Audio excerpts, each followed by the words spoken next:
இடம் அப்படிங்கிற ஒரு புத்தகத்தை பற்றி நான் உங்ககிட்ட கருத்துக்களை வந்து வெளியிட்டு போகிறேன். நான் காசியன் ஆல்ரெடி சொல்லிட்டாங்க. இந்த மாதிரி இந்த தலைப்பை நான் பார்க்கும்போதே வந்து நினைச்ச ஒரு விஷயம் இடம் அப்படின்னு இருக்கு. ஒன்று இது ஒரு லொக்கேஷனை பற்றியோ இல்லை ஒரு பிளேஸை பற்றியோ இருக்கும் அப்படின்னு நினைச்சேன். இந்த ஒரு புத்தகத்தோட அந்த தலைப்பு பார்க்கும்போது அப்படி நினைச்சுதான் வந்துட்டு நான் இந்த புத்தகம் படிக்க ஸ்டார்ட் பண்ணேன். எனக்கு வந்துட்டு இந்த ரைட்டிங் ஃப்ளோவே ரொம்ப பிடிச்சிருந்தது. இந்த ஒரு புத்தகத்தோட ரைட்டிங் ஃப்ளோவே ரொம்ப பிடிச்சிருந்தது. ஏன்னா இது வந்து ஒரு கதையா பார்க்காம ஒரு வெப் சீரிஸ் மாதிரி நான் நினைச்சுக்கிட்டேன்.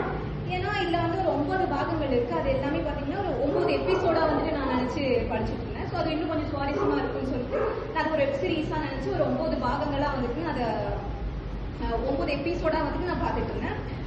இதுல இருக்கக்கூடிய கேரக்டர் பாத்தீங்கன்னா கதாபாத்திரம், முக்கியமான கதாபாத்திரமா ஆதவன் அப்படின்னு இருக்கக்கூடிய ஒரு 9ஆம் வகுப்பு படிக்கக்கூடிய ஒரு பையன் இருப்பான். ஸோ இந்த பையனுடைய கேரக்டரிஸ்டிக்ஸே பார்த்தோம் அப்படின்னா ரொம்பவே ஒழுக்கமா, எல்லா விஷயத்துலயும் ஆர்வம் இருக்கக்கூடிய ஒரு பையனா, அதோட எல்லாருக்கும் ரெஸ்பெக்ட் தரக்கூடிய ஒரு பையனா இருக்கான். ஸோ இப்ப இருக்கக்கூடிய காலகட்டத்துல எல்லா பசங்களும் கத்துக்க வேண்டிய ஒரு விஷயம் வந்து பாத்தீங்கன்னா ஒழுக்கம் அப்படிங்கிறது. ஸோ கண்டிப்பா இப்ப இருக்கக்கூடிய பசங்க எல்லாருமே இந்த புத்தகத்தை படிக்கணும்னு நான் நினைக்கிறேன். இந்த இதை ஆல்ரெடி என்னென்ன இருக்குன்னு சொல்லிட்டு அண்ணா சொல்லிட்டாரு. பட் நான் வந்து ஒரு நரேட்டிவா எடுத்துட்டு போகலாம், இது ஒரு எபிசோட் மாதிரி எடுத்துட்டு போகலாம் அப்படின்னு நினைச்சு நான் இப்போ உங்ககிட்ட நான் படிச்சு காட்ட போறேன்.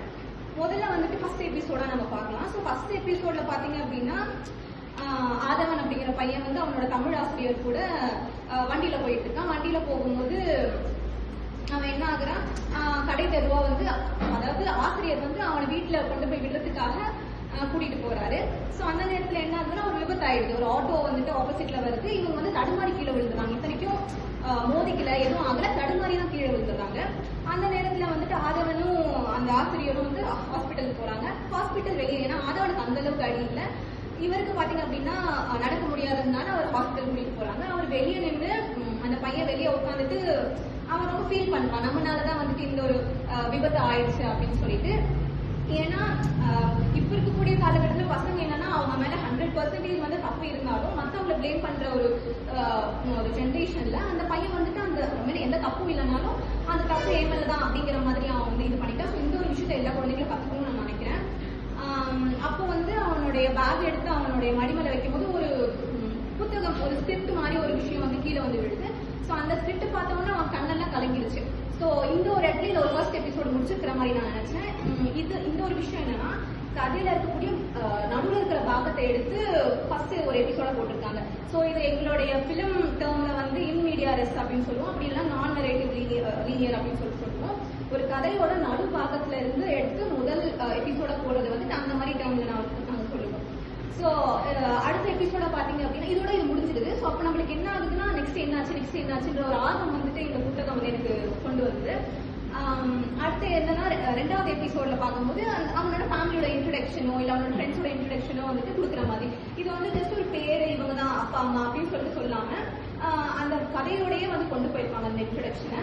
ஸோ எப்படின்னா இந்த ஆதரன்ற பையன் வந்து அவனுடைய கணித நோட்டை வந்து தேடிக்கிட்டு இருப்பான். கணித நோட் தேடிட்டு இருக்கும் போதே வந்து அவன் கைப்பட்டு ஒரு ஷெல்ஃப்ல கைப்பட்டு கோப்பை வந்து கீழே விழுந்துருது. ஸோ அந்த கோப்பையோட சத்தத்தை கேட்டு அம்மா வந்து என்ன ஆச்சுன்னு சொல்லிட்டு கேட்கறாங்க. ஸோ நீங்க அப்படியே இமேஜின் பண்ணிக்கோங்க, கேமரா வந்துட்டு அவனுடைய அம்மா பக்கம் போய் ஸோ அவங்க அம்மாவோட இன்ட்ரடக்ஷன் வருது.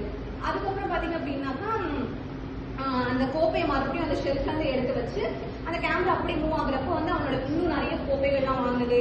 அதோட அவன் அந்த செவ்வறு ஃபுல்லாவே வந்து போட்டோ ஃப்ரேம்ஸ் வந்து மாட்டியிருந்தது. ஸோ அதுல இருந்து என்ன சொல்ல வராங்கன்னா ஆதவனோட அப்பா வந்து ஒரு போட்டோகிராஃபர் அப்படிங்கிற ஒரு இன்ட்ரடக்ஷன் வந்துட்டு கொடுக்குறாங்க. அதே சமயத்துல ஒரு பெண் வந்து ஒரு அறைக்குள்ள இருந்து வெளியில வராங்க அந்த கணித நோட்டோட. ஸோ அப்படி யாருன்னு பார்த்தோம் அப்படின்னா அது வந்துட்டு அவனோட அக்கா சுடர் அப்படிங்கிறது வந்துட்டு தெரிய வருது. அவனும் பள்ளிக்கூடத்துக்கு வந்துட்டு போகிறதுக்கு தயாராயிட்டான். அவனோட நண்பர்கள் எல்லாருமே வந்து 2 பேர், அவனோட க்ளோஸ் ஃப்ரெண்ட்ஸ் பார்த்தோம் அப்படின்னா 2 நண்பர்கள் அவங்க வந்துட்டு வெளியே காத்திருக்கிறாங்க. ஒன்னு ஹரிஷ் அண்ட் இன்னொருத்தர் வந்து பாத்தீங்க அப்படின்னா அஸ்வின் அப்படின்ற நபர்.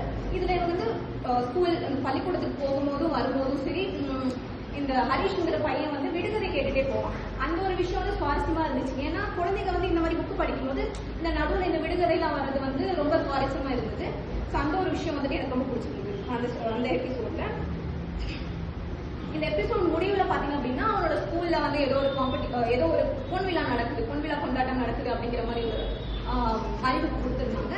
ஸோ அதை பார்த்தோன்னே நான் சொன்னேன் இல்லையா, இவனுக்கு வந்து ரொம்பவே எல்லாத்துலயுமே பண்ணக்கூடிய ஒரு எல்லா விஷயமும் ட்ரை பண்ணணுன்ற ஒரு ஆர்வம் இருக்கக்கூடிய ஒரு பையனா இருக்கிறதுனால அவன் போயிட்டு கலை ஆசிரியரை போய் மீட் பண்றான். அது வந்து நெக்ஸ்ட் எபிசோட்ல நம்மளுக்கு காட்டுறாங்க. நான் விஷுவலைஸ் பண்ணிட்டு நான் இதை வந்து படிச்சிருக்கேன்னா நீங்களும் அந்த மாதிரி விஷுவலைஸ் பண்ணிக்கலாம் எபிசோடு சொல்றதுனால.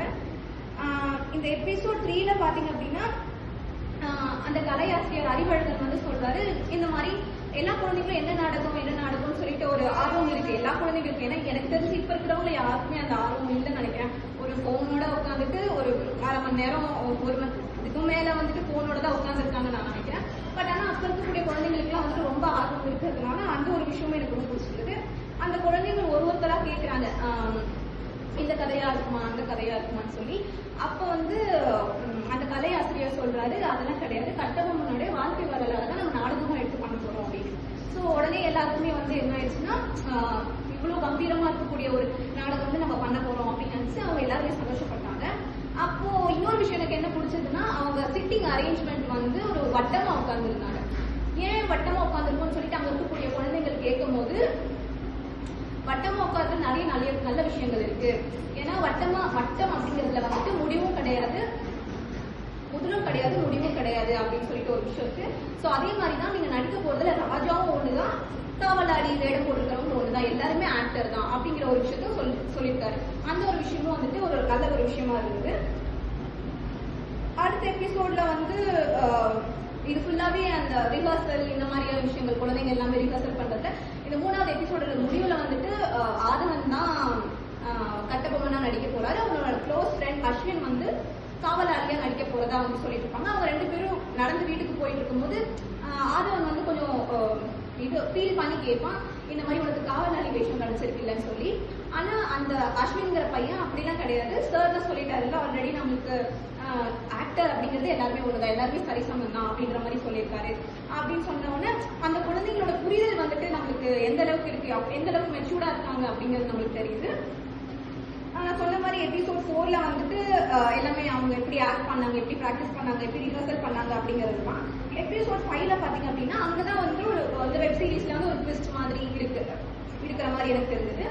அந்த கலையாசிரியர் வந்து ஒரு அங்க இன்னொரு நபரை கூட்டிட்டு வந்தாரு. அந்த நபர்கிட்ட எல்லாம் இந்த பேடி ஆடை அவங்க வேஷத்துக்கு ஏற்ற மாதிரியான ஆடைகள்லாம் எடுத்துட்டு வந்திருந்தாங்க.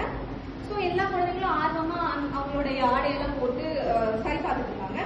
இந்த நாடகத்துல பாத்தீங்க அப்படின்னா பிரிட்டிஷ்காரங்களை எதிர்த்து ஒரு போர் நடக்கிற ஒரு சீன் இருக்கும். அது வந்து நம்ம நாடகம் கிட்ட வர நம்ம வந்து அது ரிஹர்சல் பார்த்துக்கலாம் அப்படிங்கிற மாதிரி வந்து சொல்லியிருப்பாங்க.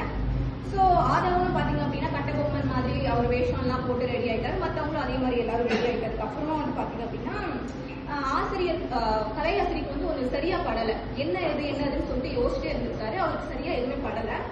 அப்பதான் வந்துட்டு ஒரு விஷயம் வந்து எல்லாரும் போனதுக்கு அப்புறம் ஆதவனை கூப்பிட்டு கேட்கிறாரு, உனக்கு வந்துட்டு இடது கை பழக்கம் இருக்கா அப்படின்னு சொல்லி. இப்படினாலும் அவனுக்கு வந்து அது ஒரு பெரிய விஷயமா இல்ல. ஏன்னா இப்போ வந்து ஒரு சடனா ஒரு கொஸ்டின் கொண்டு வரப்போ அவனுக்கே தோணுது இது தப்பான ஒரு விஷயமா அப்படின்னு சொல்லிட்டு அவனே நினைக்கிறான். அப்படி இல்ல சார், அதுல என்ன சார் பிரச்சனை அப்படிங்கிறப்போ அவரும் தடுமாறாரு, என்ன சொல்றது எது சொல்றதுன்னு தெரியாம. அப்போ சொல்றாரு, கட்டபொம்மன் வந்து இடது கையில வந்து சண்டை போடுறத வந்து நம்ம பார்த்தோம்னா அது நல்லாவே இருக்காது. சின்ன குழந்தைகிட்ட ஒரு 9th ஸ்டாண்டர்ட் படிக்கக்கூடிய ஒரு குழந்தைகிட்ட வந்து அது நல்லா இருக்காது அப்படின்னு சொல்லிட்டு அவங்கள டிமோட்டிவேட் பண்றாங்க அந்த ஒரு இடத்துல. அப்போ வந்து அவன் ஒரு மாதிரி சேட் ஆயிட்டு அங்க இருந்து போயிடுறான். அவரு இந்த மாதிரி சொன்னோட சேட் ஆயிட்டு போயிடுறான். அதோட தலைமை ஆசிரியர் சொல்லியிருக்காரு, கட்டபொம்மனா வேற ஒருத்தர வேஷம் போட வைக்கலாம் சொல்லி. அப்போ வந்து அவரோட நண்பர் அஸ்வினை தான் வந்துட்டு கட்டபொம்மனா வந்து வேஷம் போட வச்சிருந்தாங்க. அப்போ வந்து அஸ்வின் வந்து கேட்டா, இந்த மாதிரி உனக்கு வந்து கஷ்டமா இல்லையா எனக்கு கொடுத்துட்டாங்கன்னு சொல்லி. அதெல்லாம் ஒண்ணு, நீ சொன்ன மாதிரி எல்லாரும் சம்மன் தான் அப்படிங்கிற மாதிரி அவங்க வந்துட்டு பேசிக்கிறாங்க. அடுத்த 6வது எபிசோட்ல பாத்தீங்க அப்படின்னா அவனுக்கு நடந்த சில கசப்பான நினைவுகள் வந்துட்டு அவனுக்கு வருது. ஏன்னா இத்தினாலும் அது அவ்வளவு பெரிய விஷயமா இல்லாதது இப்போ வந்து அவனுக்கு பிடிச்சி ஒரு ஆர்வம் எடுத்து பண்ணக்கூடிய விஷயம் வந்துட்டு பண்ண முடியலையே அப்படிங்கிறதுனால அவன் வந்து அந்த பழைய நினைவுகள்லாம் அவன் கொண்டு போறான். ஒரு வாட்டி பாத்தீங்க அப்படின்னா அவன் சின்ன வயசுல ஒரு 3ஆம் வகுப்பு படிக்கும் போது அவன் இடது கையில பயன்படுத்தி எழுதிட்டு இருந்ததுனால அங்க இருக்கக்கூடிய ஆசிரியரே வந்து என்னடா நொட்டங்கையில எழுதுற, இல்ல அவன் இந்த இடது கையில சாப்பிடும் போது என்னடா பீ கையில சாப்பிடுற அப்படின்னு சொல்லிட்டு தகாத வார்த்தையால சொன்னதெல்லாம் அவனுக்கு ஞாபகம் வந்து அவங்க அக்கா கிட்டேயும் போய் சொல்லி அழுகிறான். பட் அவங்க அக்கானால என்ன சொல்ல முடியும், ஒன்னும் சொல்ல முடியாது. முடியாத காரணத்தினால அந்த ஒரு விஷயம் அங்கேயே முடிஞ்சிருக்கு. அப்போதான் வந்துட்டு பாத்தீங்கன்னா தமிழ் ஆசிரியர் வந்து இதை மீட் பண்றாங்க. தமிழ் ஆசிரியர் வந்து சந்திச்சதுக்கு அப்புறம் நம்ம ஒரு வாட்டி தலைமை ஆசிரியர் கிட்ட பேசி பார்ப்போம் அப்படின்னு சொல்லும் போது 2 பேரும் போறாங்க. அப்போ வந்து ஆதவன் மட்டும் அவரோட அறைக்குள்ள போயிட்டு பேசலாம்னு சொல்லும் போது ஒரு தலைமை ஆசிரியருக்கு தெரிஞ்ச ஒரு பெரியவர், ரொம்ப மதிக்கக்கூடிய ஒரு பெரியவர் வந்துட்டு அந்த ஒரு இடத்துக்கு வர்றாரு. அப்போ வந்து அவர் வந்த ஒரு விஷயம் பேசி முடிச்சதுக்கு அப்புறம் அவன் நிக்கிறத பார்த்துட்டு என்ன ஆச்சுன்னு சொல்லி கேட்கும் போது இந்த ஒரு விஷயம் இதை பத்தி வந்து தலைமை ஆசிரியர் வந்து அந்த பெரியவர்கிட்ட சொல்றாரு. நான் என்ன நினைச்சேன்னா இந்த பெரியவராச்சும் வேற ஏதாச்சும் சொல்லுவாருன்னு நினைச்சேன். ஆனா அவருமே வந்துட்டு சாச்ச இது ஏதோ அமங்கலமா இருக்கும் அப்படின்னு சொல்லிட்டு அந்த ஒரு வார்த்தைக்கு அர்த்தம் தெரியாம அவன் வந்து அந்த ஒரு சேடான ஒரு பேச வச்சுட்டு வெளியே வந்து தமிழாசிரியர் கிட்ட கேட்கும் போது, சார் அமங்கலம் அப்படின்னா என்ன, அந்த குழந்தைக்கு அப்ப அந்த நேரத்துல அந்த ஒரு மீனிங் கூட தெரியாது. பட் ஆனா போயிட்டு அவர் வந்து அந்த தமிழாசிரியர் கிட்ட கேட்கும் போது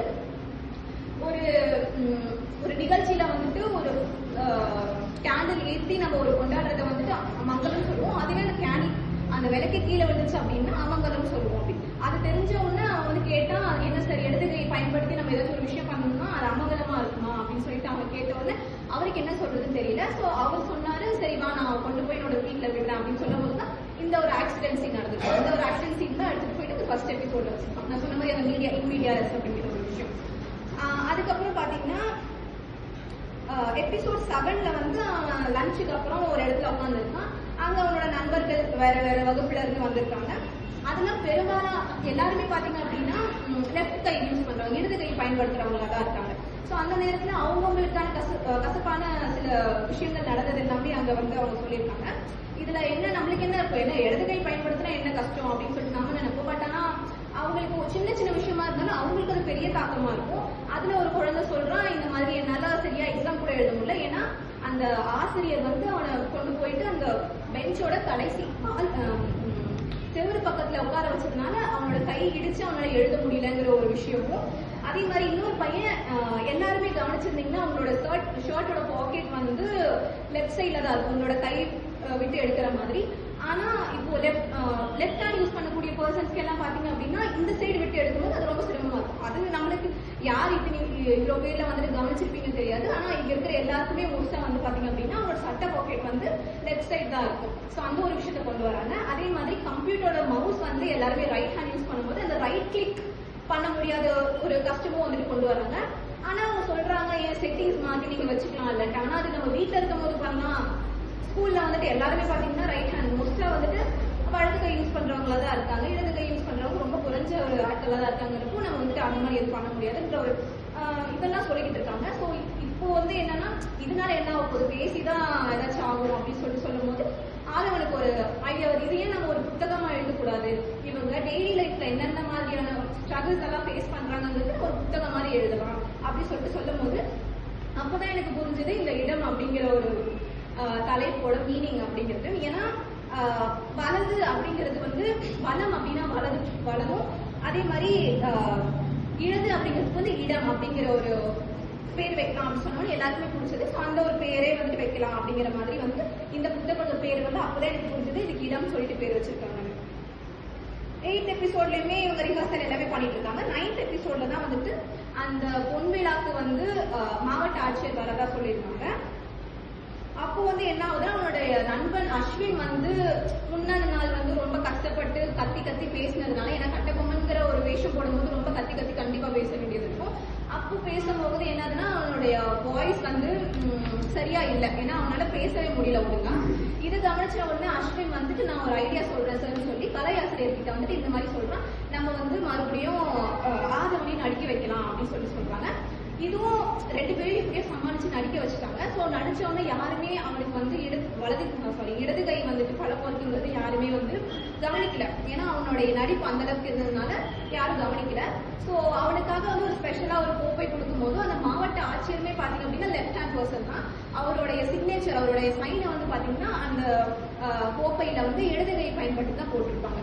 ஸோ இந்த புத்தகம் நான் படிச்சுட்டு க்ளோஸ் பண்றப்போ நான் ஃபர்ஸ்ட் இந்த புக்கா பார்க்கும்போது எதுவும் அந்த அளவுக்கு நான் கவனிக்கல. ஏதோ ஒரு வேஷம் போட்டிருக்கக்கூடிய ஒரு பையன் நடுவில் நிற்கிறான், ஸ்டேஜ்ல நின்று ஏதோ பெர்ஃபார்ம் பண்றான் அப்படிங்கிற மாதிரி தான் இருந்துச்சு. இந்த புத்தகம் நான் படிச்சு போடும்போது தான் தெரிஞ்சது இந்த பையன் வந்துட்டு அவனுடைய இடது கையில தான் அந்த வால் பிடிச்சிருக்கான் அப்படிங்கிறது.